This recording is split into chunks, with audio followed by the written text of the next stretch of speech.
Bonjour, dans cette vidéo, je vais vous présenter la correction de la feuille d'exercice sur le chapitre 2, le courant électrique et ses dangers. J'espère que vous allez utiliser correctement cette vidéo et ne pas simplement regarder la solution, mais que vous avez déjà recherché les exercices.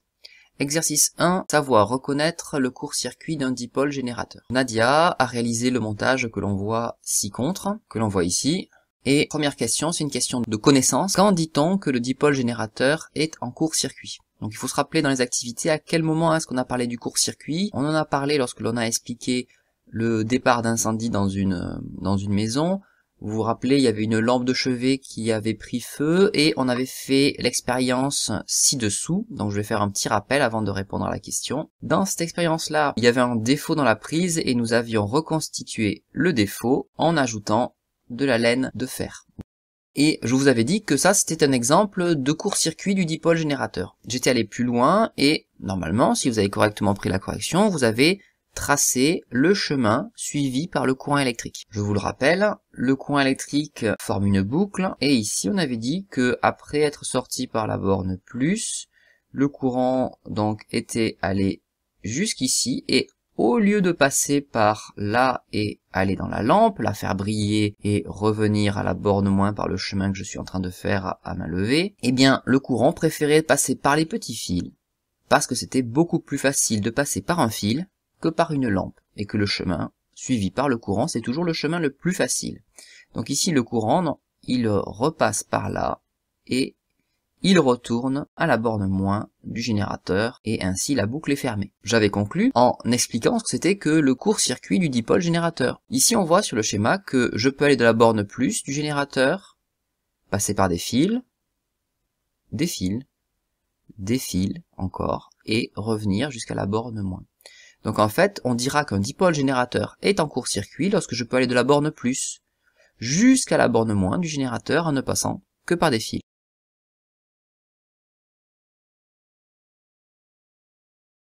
Je vous invite, une fois que vous avez écrit une phrase aussi longue que celle-là, de vous relire afin de vérifier qu'elle a un sens et que vous n'avez pas oublié des mots. C'est une phrase qui est pas facile à formuler, donc peut-être que certains seront obligés de l'apprendre un peu par cœur, afin d'être capable de la redonner le jour du devoir. Passons maintenant à la question petit b, la pile est-elle en court-circuit?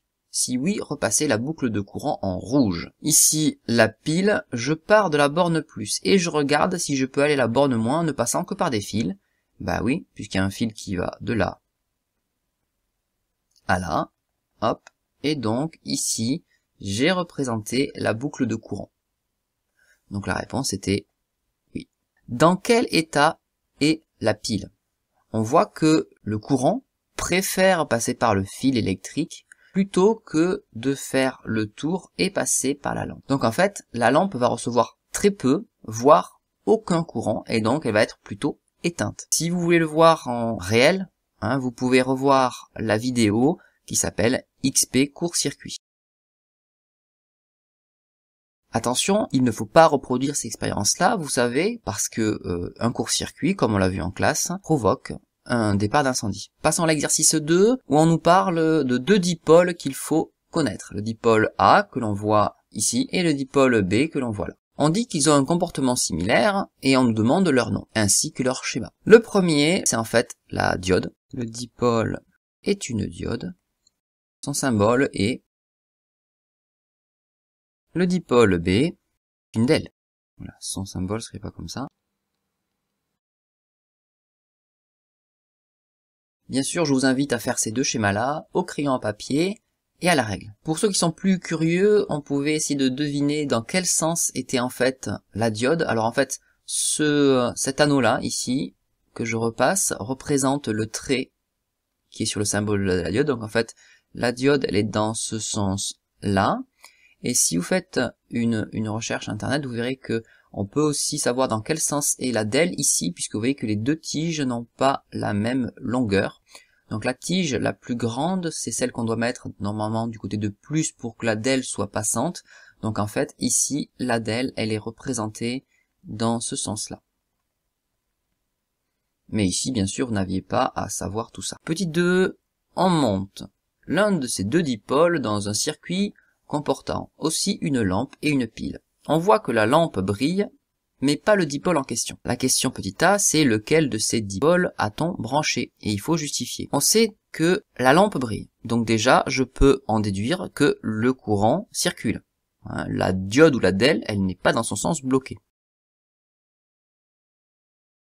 Deuxième point, je sais que le dipôle que je cherche à identifier, lui, ne brille pas. Donc comme il ne brille pas, c'est qu'il s'agit d'une diode.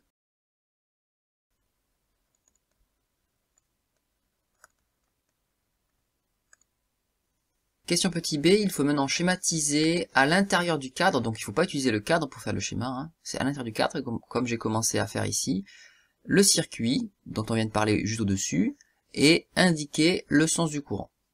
Donc un circuit où il faut une pile, je vais par exemple faire la pile en haut, c'est ce qu'on fait en général, même s'il n'y a aucune obligation. Alors je fais le plus ici, mais vous pouvez très bien décider de le faire de l'autre côté, hein. Donc moi, ça imposera un sens pour le courant électrique, comme ceci. Je sais que dans ce circuit-là, il y a une lampe qui brille. Donc je dessine le schéma de la lampe. Et je sais aussi que le courant traverse la diode.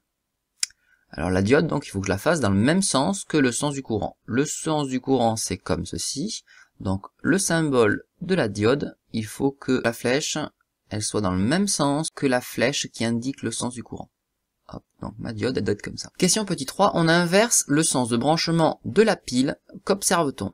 Alors si on change le sens de la pile, comme c'est elle qui impose le sens au courant, le courant va essayer de passer dans l'autre sens. Et dans l'autre sens, eh bien, la diode va être bloquante, donc elle va empêcher le courant de passer. Qu'est-ce qu'on observe? On observe que la lampe s'éteint.